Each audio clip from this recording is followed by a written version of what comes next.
Hello, welcome to Nerdarchy. For nerds, by nerds. I'm Nerdicus Steve, and today I'm hanging out with Tim from the Entreprenerd Podcast. How are you doing today?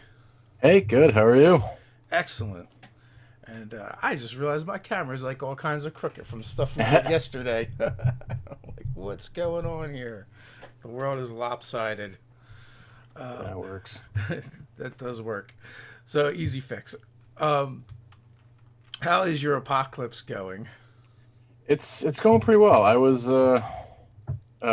compared to some other people, I was already work from home. I was already, spending most of my time in isolation. So and otherwise not too affected. Yeah, for me it's weird. I left my house like twice this week. Yeah. Like I had to go to the bank for something, and I had to run an errand yesterday. I'm blazing records here. And then I think for Father's Day we're doing some small family thing outdoors, social distancing. We'll see how that goes. And even Yeah, that's that's what even that's we, not too far away. So,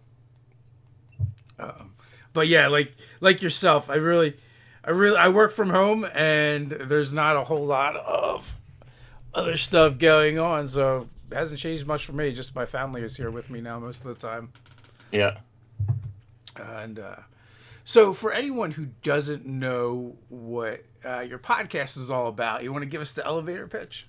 Yeah, definitely. So the Entrepreneur Podcast interviews cosplayers, D&D streamers and YouTubers, other podcasters, and really anyone trying to build a brand around their geek passion. And we talk a lot about kind of the marketing of it, some of the logistics of it, and it's really all of the marketing podcasts that I liked listening to, speaking strictly to the geeky business owners and the specific problems that they deal with.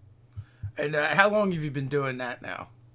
I've been doing it for a little over 3 years. So we got 71 episodes, which number 71 was Nerdarchy. So yeah, coming Ooh. along. So, how did you get into that? It's very super specific.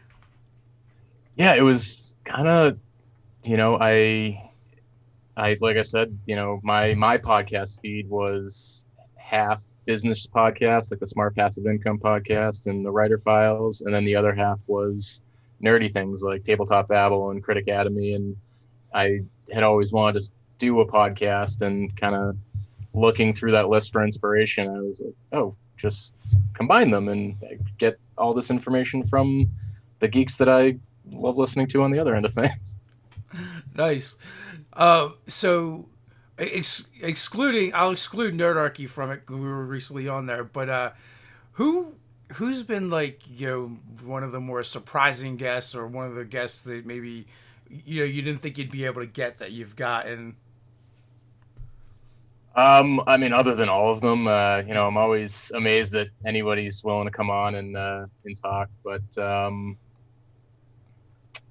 through the list here. I mean, yeah, I've been, for the most part, people have been really, really receptive to coming on. It was great to get Guy Sklanders from How to Be a Great GM on, and that was a really, I think, one of the things that getting having awesome people actually say yes and come on is really great. And then there's also the people that do come on, what they're willing to share. Like some people, were kind of, very, very, very basic. Like let's talk about, this and that. And then some people, like How to Be a Great GM, actually beforehand was like, do you mind if we get into like the money of it? Like exactly how I make my money? I was, absolutely. Like I would love that. So there's a lot of people that are willing to share, like, do you mind if we talk numbers and like actually get into the nitty gritty of how I do this and like how it's an actual business?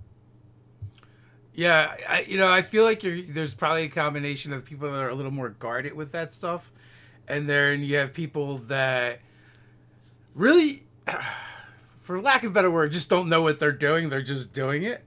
Mm-hmm. So so maybe they're just flying by the seat of their pants, and they're like, I don't know. I started doing this stuff, and money's coming in so far, so I get to keep doing it. Yeah, there's definitely a lot of people that's just like, yeah, we started it and it just this worked and we kept doing this and that didn't work a little bit, so we stopped doing that and just kind of figured it out as we go. And some people are like, from day one we structured this as a business and we really want to if not make money off of it, at least structure it in that way. And some people are just like, I don't know, it's just like one day we just like, yeah, I guess we can make money off this, I guess I can quit my job. Yeah, it's a common story, especially among like YouTubers in the D&D spaces. Like they're just like, they had some like really specific reason why they started doing it. Like there wasn't this type of video, or people just kept asking them how to do this thing, so it was like just easier for them to do that. And then they met some success, and then they're like, people wanted more and more. So then they had to start thinking in terms of like, how do I make this, worth my time to do, or even to carve out my time to do this thing. I've seen that a lot of times, and I think that's the area where you get into that, where people are like, oh, I guess this is a business now. Yeah, it definitely seems like it's in stages where, like, at first it's just a weekend hobby or a weeknight where you're, putting a couple of hours a week. 'Cause it's like, yeah, it's just me and my buddy talking D&D. Like, we were gonna do this anyway. Like, let's throw a podcast out there. And then it's kind of, we're starting to get a little bit of success. Like, maybe we should put a little more work into it. And like, then they start thinking of it as like, maybe this could be a thing. And then there's the like that. I feel like a lot of people are. Even people I've talked to are kind of right on that edge of like not doing it full time, but like, could we take the plunge? And kind of, that's a really tough stage to decide whether you can switch into, because that's a whole different model, really. Yeah, I fully understand that one. Dave wants to know if you've interviewed the folks over at Zellhander yet, because they seem to have come out of nowhere with their success. No, I definitely should though. So it looks like somebody else to put on the radar. Yeah, definitely. So where do you usually connect with people in order to get them to come on your show? Usually, social media, Twitter, Instagram. If they have some kind of business contact in there, I'll shoot them an email. And for the I will ask guests like, hey, this was awesome. Who else do you think I should speak to? So I get people put on my radar that way. And then it's mostly just things I'm already watching or listening to, and kind of like, you can very clearly see what I'm a fan of based on who I've had as a guest on the show, and kind of how like, as I discover new things, it's like a couple of years ago, like all of a sudden a ton of D&D shows started popping up. Like, yeah. There seems to be on YouTube, you can't throw a D20 without hitting a D&D show now. Yeah. At this point, which is good. I mean, yeah, the cream rises to the crop or top. So Brian wants to know, what kind of content is there too much of? What content do we need to see more of? In terms of, I guess, specifically the D&D space, it's tough to say because I mean, there's obviously a ton of YouTube shows out there. There's a ton of live play podcasts and Twitch streams. So I don't think it's necessarily a specific type of content. It's more kind of finding a new way to approach it, whether it's taking a new twist on a live play show, or covering topics on YouTube that nobody else is covering, or covering them in a way that nobody else is covering them. Kind of, there's so many creators out there. You kind of, no matter what it is, like every field is absolutely packed with people. You kind of got to find something that's going to differentiate you, and something that's going to make you a little bit weirder than everyone else, and kind of find something that other people can find your niche, and you can kind of own that space.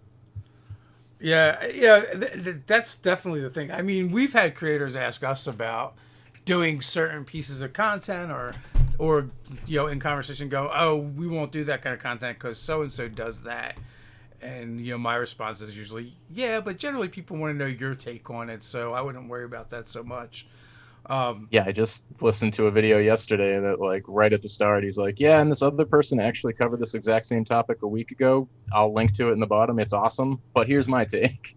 Yeah, and I think that's a great way of doing it, of just being inspired and influenced by other people that are doing stuff. Why not? Like, and giving your opinion on it.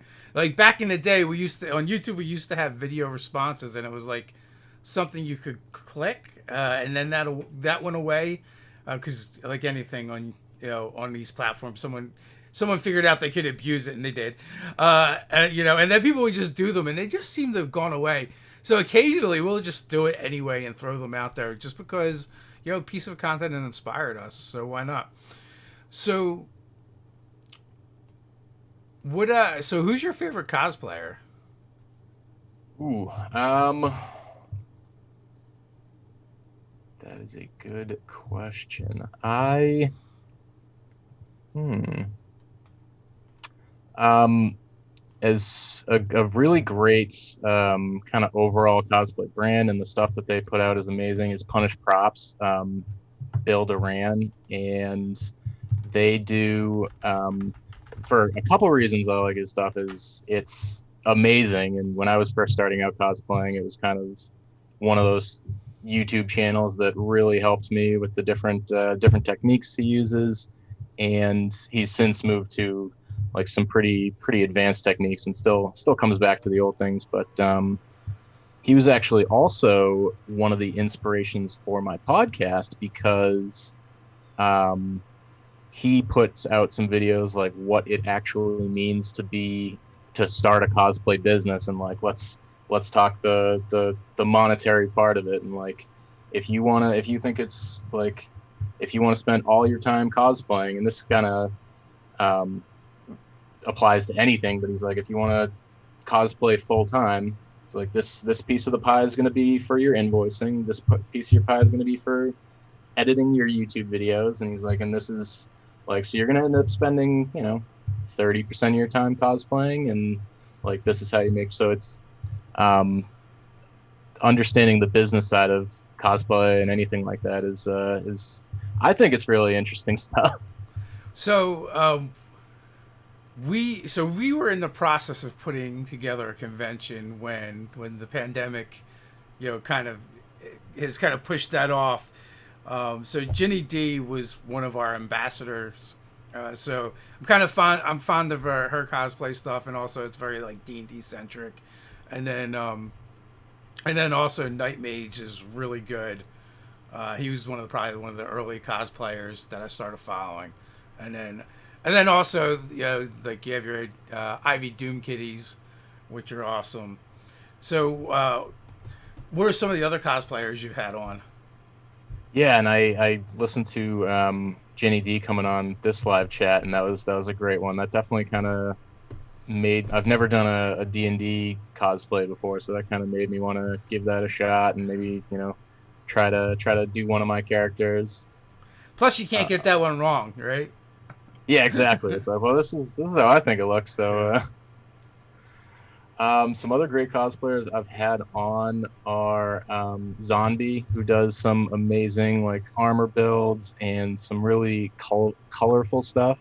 And she just put out a cosplay book that is really valuable stuff. And yeah, the work that she and some of the other cosplayers does with like painting their armor, and just like the colors they got out of it, and how like smooth and vibrant it looks, is it's still something I'm striving for, but it's impressive, some of the work they do. So Eric wants to know: have you found that there's like a clearly defined limit on the market size? Many of YouTube channels seem to be around 90 to 100K. Does this seem a threshold worth watching? I mean, I wouldn't say necessarily. I think, there's always ways to differentiate yourself, and kind of like maybe that's all the D&D, but I think like every Nerdarchy subscriber isn't every Taking 20 subscriber, isn't every Black Magic Craft subscriber. So like I think there's different audiences. There's definitely a lot of overlap, but I think there's ways that people can grow past that, and the D&D audience as a whole, and the D&D, even the D&D YouTube audience isn't only 100,000 people. Yeah, so I would say, and not just D&D, but any space really, like the number of subscribers a person has isn't really the determining factor of the value of their channel. It's whether or not they've been discovered or not, right? So they've been around and no one is finding their videos. It could be for several different reasons. They may do like zero SEO on their videos and they may not know how to get it out there. They may not share it. They're new. Whatever the reason is, I wouldn't use that as a determining factor. The content itself is what I would use when you're finding channels. Watch a video. If you like it, watch another one. It could really be that simple. There was a point in time when we would bring on a lot of new channels to these live chats and stuff, and we're still looking to do more of that as well, to just get the word out for people. And everyone has a different take, so I think that's like kind of a terrible way to determine whether it's a good channel or a bad channel. And also, like, those numbers have moved, right? When we first started, 90 to 120K was unheard of. That was like a mythical number in this niche. And now you've got 5-6 D&D channels that aren't like Critical Role or Matt Colville that are over 200,000, right? And then if you start including the animators in that as well, the number is even higher. So those numbers are going to change anyway. Yeah, and the subscribers definitely isn't how like so you just stumbling upon a YouTube channel should decide whether you want to listen to it. But on the creator side, like, yeah, obviously we all want more subscribers and get those vanity numbers up a little bit, but the real like test of it should be what's your engagement like, and especially when you're like small and growing, it's like that's the time to make your show as good as possible for you, and then have other people come on, because you don't want to have 100,000 subscribers and still be poor video quality, disorganized, kind of when you've only got a few hundred subscribers or a few thousand. That's the time to kind of be like, all right, like how good can I make this so when I get really big I can cringe at my first few videos. Yeah, like even the bigger YouTubers in any space, really, if you look back at their first videos, they're probably terrible compared to whatever they're doing now, right? Like, relatively speaking. It's just one of those things. It's like anything. The more you do it, the better you're going to get at it. And I actually had someone on who did 10 episodes of their podcast that they just didn't air, and they didn't have the format. Eventually it was superhero strength, eventually became interviewing people, but they did 10 episodes alone just because it's like, these are going to be terrible, let me figure out my on-camera voice and figure out the technical side of things. And then by the time they were ready to show people, it was like, all right, like this is something I can get proud of. Yeah, I even wonder about that to a certain degree, like, because if you had the mindset that these aren't going to be aired, is it different than when you decide to flip the switch? Yeah, and I definitely wouldn't use that as an excuse to not flip the switch. Like my first 10 videos are pretty, or my first 10 podcasts are pretty rough, but they're out there and I started, and they're listenable and they have really good information. Just production side and my ums and ahs are, I cringe. Hopefully other people get some value out of them still, and I started. You don't want to worry too much about how ugly those first few videos are and not start. Yeah, I mean that's like one of the biggest things, is just getting started and doing the thing. What is one of the biggest takeaways that you found from doing all these interviews, or or even just like one of those mind-blowing moments where you never thought of that, and someone just dropped a knowledge bomb on you. Yeah, I had on Gabe from the Board Game Design Lab podcast, and I mean, I feel like every episode to me is kind of a masterclass. Like I'm the first audience member, and just like they all kind of blow me away. But this one, we really talked about having a point to every episode, because he kind of talked about, I don't really like the 2-hour shows where we're just kind of waffling around topic to topic, and I kind of agreed, and now I try to have at least some kind of like, you want to say in the first minute what the audience is going to get out of this podcast, and like, why am I listening to this? Like, there's the entertainment value, but especially for my show, there's a lot of education, and you want to kind of immediately, because I do the same thing on podcasts. Like my absolute favorite podcast that I've been listening to for years, I usually don't listen to every episode. Like most of them get a good 90%, but some are just like, you know what, that one's not really relevant to my needs. Like, oh, this one, yes, I've been dealing with this problem lately, like I'm listening to this right now. So Dave wants to know, what have you found to be common or best practices for success across these different disciplines? The biggest piece of advice that I've heard on the show is definitely make sure it's something that you're passionate about, and make sure it's something that you would be doing anyway.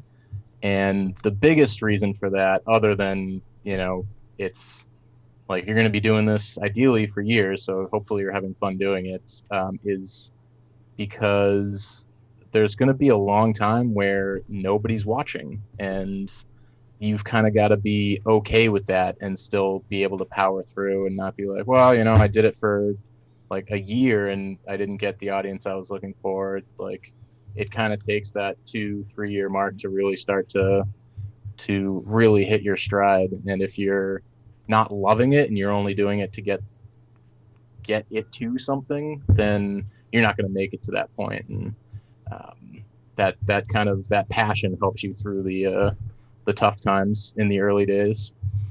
Yeah, I have to agree. I've done a lot of different entrepreneur kind of pursuits, and the difference between doing this one and the other ones is I didn't actually care about the other ones. They were just a means to an end. Where this is, this was something we were already passionate about, we're already doing, and for the first 6 months it was crickets, right? It was, we just happened to, around the 6-month mark, 5e dropped. We discovered it, right after it dropped. We started talking about it. People wanted to hear about it, and so really it was just, we just kind of got lucky, really. Yeah, that'll definitely be part of it. There's, some kind of break or some kind of collaboration that all of a sudden you pop up, and most of the time you only have those opportunities if you've been doing it for long enough, where people can start to look at your backlog, and like one great video isn't going to launch you into any kind of success if it's your only video. Like if that's the one video that then shows people like, oh, this guy's got 100 great videos, like I gotta subscribe. It's funny you mentioned that, right? Because I watched Dingo Doodles drop their first video, and like I saw it was at like 9,000 views, and like they had, I don't know, they didn't have that many subscribers, and I told one of my partners about it. I'm like, hey, you should take a look at this. Because at the time they thought they might want to mess around with some animation, and I was like, well, this is a good case study here, because by the time they looked at it the next day, it was like over 100,000 views, and and their subscribers just like went through the roof, and obviously they have more videos now, but they just hit it out of the park from day one. And most people just aren't going to do that. It's so, but it was really cool to see that happen and see this explosion. Yeah, that would be a great feeling. And for me as a content creator, I like seeing like all these younger guys coming up now in the D&D space, like the XP to level 3 and the Runesmith and the Davy Chappies. It's interesting because these guys are all like 20 years younger than us, and it's like the passing the baton to the next generation, and they're just so good at it, and I feel like they're like intuitively good at it, where we had to like learn stuff, where they just kind of like grew up through the platform and just understand it at a level that I probably never will. They grew learning from channels like yours. So Brian Smith says this video is too meta for me. Yeah, it's kind of like the nuts and bolts of stuff. So what different guests have you had on your show? Like I know you have cosplayers and people that come on and talk about D&D and other podcasters, but what other kind of like nerdy geeky pursuits have you had on? Yeah, I've had a few comic book artists and authors. I've had some novelists. Gray Matter Art does really great licensed movie prints, fan films and series like the Red Hood web series.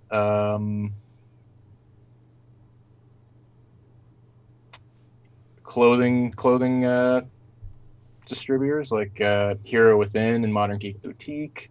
Yeah, definitely plenty of cosplayers and D&D channels in there, as my tastes kind of skew that way. And yeah, I recently had Anya Combs from Kickstarter on. So yeah, just kind of any geeky things that I run into, and I try to have as wide a variety as possible, because I think the information on any episode can be relevant to any kind of geeky brand, because one, it's just good marketing and brand building knowledge, and it's, I think, fun to have it come from someone who works at a comic book publisher, and two, then those, for a certain segment of the population or the listeners, it'll be specific things that they're dealing with as they're trying to get into that exact same industry. So I try to have different industries, because that presents different challenges, and a wide variety of YouTubers, podcasters, Twitch, people crushing it on social media, and kind of hit all the channels and all the nerdy realms. What would be like the pie in the sky uber nerd or geek that you would like to have on? I would really love to have Critical Role on, and I think, obviously I'd love to talk to Matt Mercer, but I'd really like to talk to Travis William and Marisha Ray too, because they're kind of the business side of things, or those three are really the business end of the company, and I know they all contribute in some degree, but learning how they grow that, and that would be a really cool one to have on. I've definitely got a big pie in the sky list that I'm slowly getting up the confidence to approach bigger and bigger channels, which there's no downside to me of doing that on day one, but it takes some time to slowly build up the confidence and the clout, I think, a little bit to approach some of those bigger channels. Yeah, growing into it is could be tough. Some good folks to get on, especially probably if you want to talk like nuts and bolts in RPGs, would probably be like Lewis Porter Jr. is pretty good. He for a while he would do just YouTube videos with terrible sound quality. I would always break his chops. It's like, man, I really want to hear what you're talking about, but you need a better mic. He was really good. Stephen Casey Owens is another good one, who puts a lot of stuff out on Twitter and in his Facebook feed of just like his thoughts about the industry and stuff. Owen has recently been talking a lot about the downside of the industry or the darker side of the industry, where this is something I've talked about over and over again, that the industry just doesn't pay well, so it's hard to keep talent. And I'll keep beating that drum for a long time, just because I love this industry and I want to see it continue to grow and keep getting better. Yeah, and it seems like there are people that are helping that, and the rates seem to be rising a little bit lately. But yeah, like I my day job is running a marketing agency, and I kind of have to like I'd love to write Dungeons and Dragons adventures, but I kind of have to weigh that against like, well, compared to the day job, like that is like the money's just not there to like it's got to be something. That's again why it's got to be something you're really passionate about, or you've got to approach it in a way that you're not strictly relying on that, at most 10 cents a word rate. Yeah, I mean, Matt Colville's really bringing that up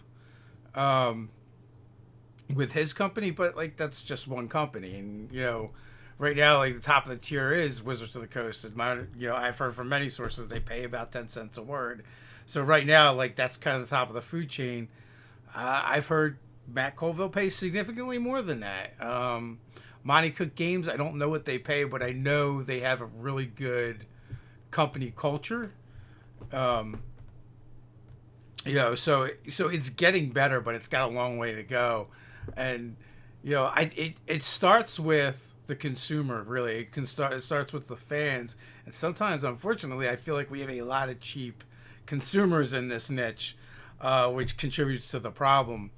I'll talk to artists, and I hear them bash RPG companies because and blame it on their business sense.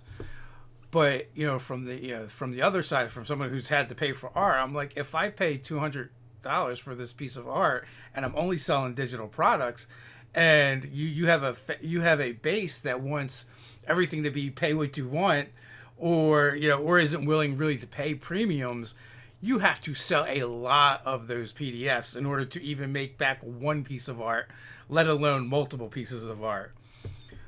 So the economics of the industry is really tough, but I do feel like it's getting better.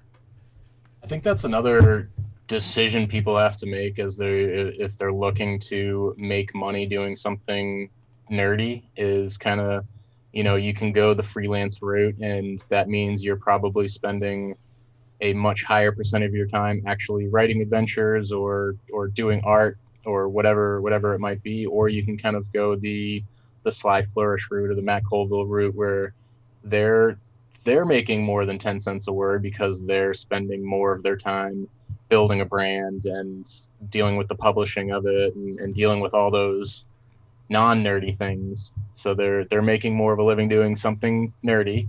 They kind of, there's that trade-off of, and there's definitely more of a difficulty to actually, become a Matt Colville. Like there's, it's probably easier or more approachable to become a freelancer than to expect to build a giant D&D publishing brand.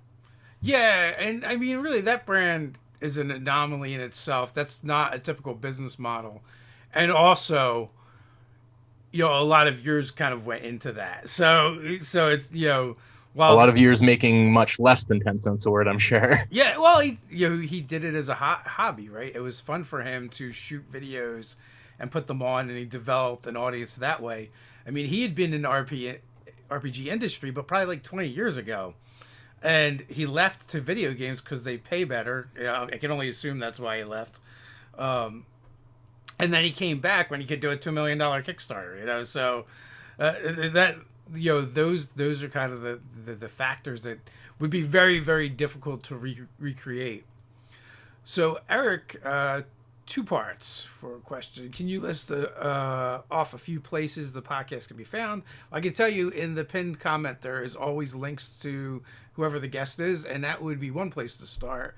And is the second part of the question, is the focus mostly for business types, or is there content to appeal to players and consumers as well? Thanks. Yeah, yeah. The link should be there. It's on iTunes, Spotify, all those, and at underthecapes.com. And it is mostly towards business types.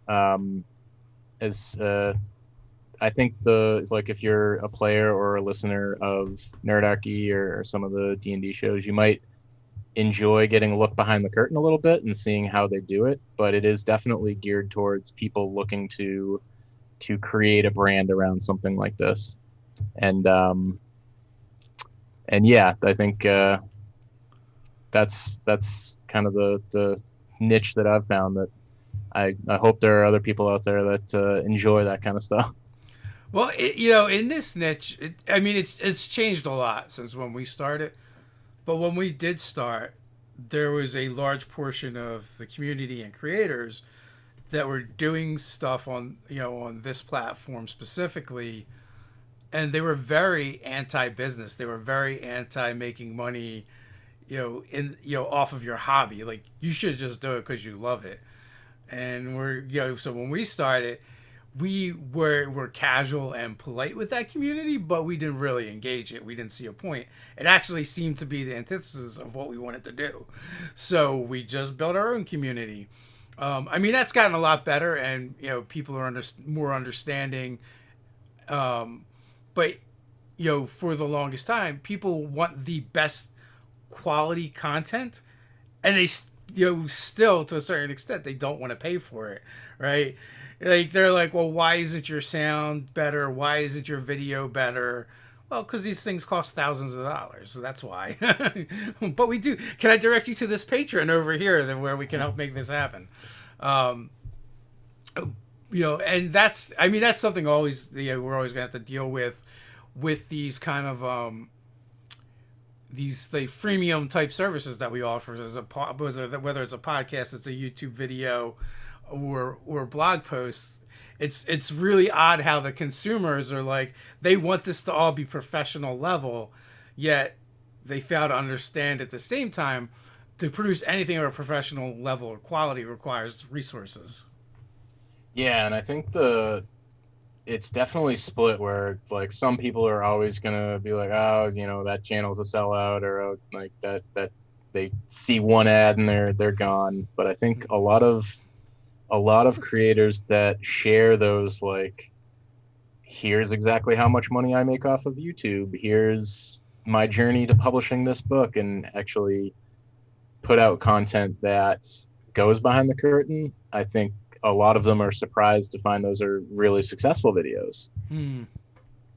I think the people that are most successful, because there's definitely, like, if a channel is only in it for the money, one, they've picked a terrible industry, and two, it shows right off the bat, where, like, if you're trying to overtly monetize, if you're pitching products that you don't that aren't good, and people like know that, it can definitely seem disingenuous. It's the ones that are, like you said, like, I just want a better camera, I just want better sound, like, I want to kickstart this so I can do something cool. Like, when it's that, I want to, like, take what I have and make it better and give you guys more stuff, and you know what, that takes money, and here's how I'm going to make that money.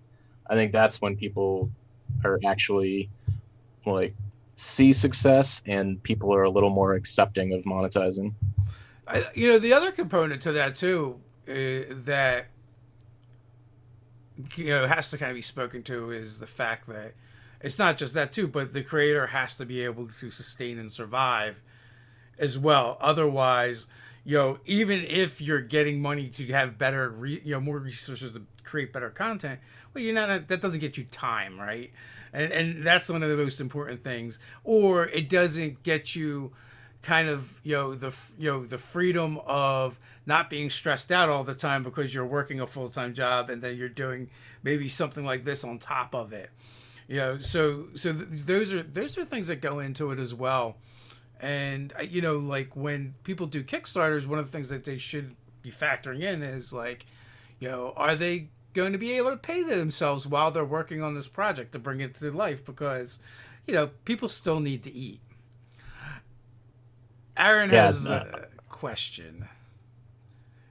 What do you both think about DC's deal with Spotify? How do you think it will affect the Geek Niche podcast? I am oblivious to that, but I don't know if you. I don't know if you're more into comic books. I am. I actually haven't heard about this deal though. I know it's new to both of us. Then, yeah. Oh, you know, I don't know what they're doing. I did hear they're doing. They didn't they just separate from one of the major. Yes, so that's And maybe it's connected to that.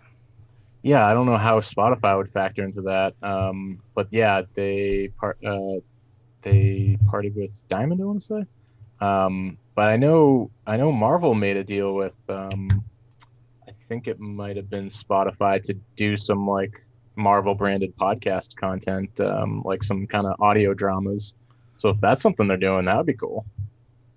Yeah, yeah. I mean, the more nerdy content we can get, the better. Um, my computer is locking up. Bad computer. So can you still? Yeah, you're still there. Sorry about that, folks. Um, so how often do you release your podcast? Once every other week, which is the schedule I found I can be a little bit more consistent on. And consistency is super important for people to know when and where to find you. Obviously, um, so do you have a favorite particular subject to talk about? You know, even in within the niche of the business side of things, whether it be marketing, whether it be spreadsheets. I don't know. What's kind of like what's your thing? Um, yeah, it definitely depends on the industry. I've really enjoyed talking to people about how they make the most of conventions because there's a lot of different ways to do that, whether it's a cosplayer just walking the floor and handing out like cards to photographers as they get their picture taken, or trying to get on panels, or running a booth as an exhibitor, or just kind of general networking and interacting with fans. I feel like conventions are a lot of fun, and the creators that most creators understand that they're a great way to engage with the audience and grow the audience, and the ones that find fun and interesting ways to do that, I always enjoy hearing from. Yeah, so it's not too often that we actually get to kind of like dive into this stuff. Um, usually it's basically we're focused more on the content, and this is the kind of stuff that I kind of like nerding out about with Ted. Not so much. And Doug, who runs our website, has gotten into it more and more. And oftentimes, he'll ask me questions about different content that's out there, and ask like, well, how are they doing that, and and whether it's sustainable or not. And for all this stuff, really, as a viewer too, it's actually worth taking into consideration. If you really like something, if you can't think about how that's being monetized or how they're making money, just know that thing you like is not going to last. Like, it's going to die, because that's just the nature of the beast. And we've seen that with some really big content creators more recently, that they're not sustainable because the quality and level of production that they're producing is actually too high to be supported by the niche. Yeah, it's that rough trade-off of like everybody wants the highest quality content possible for absolutely no money. So there's finding that middle ground of like, well, how much money will this industry actually pay, and let's see how good of a content we can make right there at that level. Because I see like some streaming where it's like they want to treat it like TV, but the TV money is not here. So it's just not sustainable, sadly. And even like in the Twitter sphere, you'll see people talking about streamers, and they deserve to be paid. And I'm not saying they don't deserve to be paid or not, but we live in a society that's based off of capitalism mostly, and all you have to do is look and see how many people are actually watching to see if that's actually true or not as to whether they should be paid. If you have a stream and it does well and there's 30 people watching live, well, 30 people cannot sustain the salaries of 5 or 6 individuals unless they happen to be fairly wealthy. Yeah, and it's great when, because I know like Twitch and like everyone will take a cut or Kickstarter, and like it was great when the DMs Guild did a like giving 100% to the creators, but it is like people deserve to be paid what their content is worth, and sometimes it's unfortunate that it's great content that's just not getting found, and it should be, but a lot of the time it's the market's going to determine what your content's worth. If you've got 30 people listening and they're each paying $1 a month or whatever the Twitch model is, I'm not too familiar with it, then that's what your content's worth, and unfortunately. Enjoy a burrito. Yeah, it is unfortunate. It's sad, and when you look at like live play games, it's even worse because it's like 3-4 hours worth of content, and even for the audience, like how many of those could they even really support? And so it's weird because you have the pinnacle, right? Critical Role, and then like the gap between Critical Role and the next best producing stream is so vast, so it makes it really hard. And like, so we've started dabbling in streaming a little bit, but we don't anticipate that's going to be, we're not anticipating making a living off of that. We're just kind of doing it for fun now. Only because we know, like, we can produce, and the time that it takes to do a stream, me and Ted will basically pump out 3 YouTube videos, maybe 4 or 5 YouTube videos, and they will get far more views individually than that stream probably will ever get, even when we have ones that do really well. So it's just a weird space, and it's a different audience. I don't think that the audience is like big enough yet. Yeah, I actually really love the live show Dimension 20 from College Humor, which is like production value wise even higher than Critical Role, and it's kind of, they were able to do that because they've got the College Humor audience, they've got the College Humor money. Like, whether just an independent live play show could invest that kind of money to create a show and get the same audience, probably not, to justify. So it's definitely tough to like compete with those top shows in terms of production value and talent, and find a way to get your audience and get your niche in the live play audience. Yeah, it's it's just such a small niche. I mean, it's growing though. Like, I'm in a boom for sure. I don't think it's necessarily a small niche, because I mean, Critical Role proved the potential audience is enormous. It's kind of finding a way to, like, if everyone who watched Critical Role watched just one other live play show, it would be like the entire live play industry would boom. And it's kind of finding that way to make it interesting for that audience, but make it different enough from that show where it's not just because you're not going to do a Critical Role as well as Critical Role. So you got to do something different. That's actually a good point.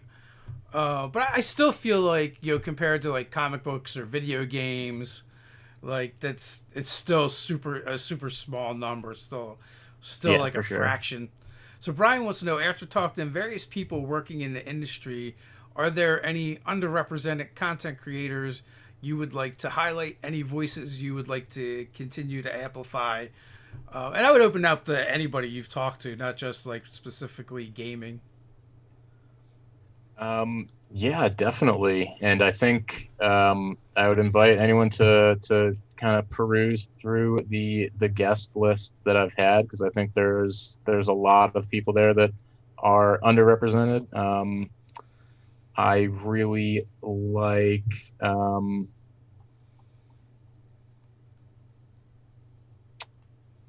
as far as shows, like I think the Superhero Strength podcast is a really great one, because it kind of did my idea of combining something nerdy with something more education and practical, where it's fitness advice for from the superhero celebrity trainers, and kind of nerdy fitness advice. So I thought that was a really great combination.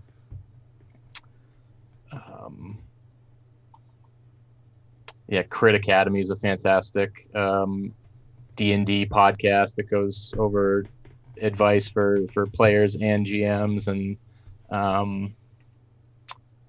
yeah, it does some great stuff there.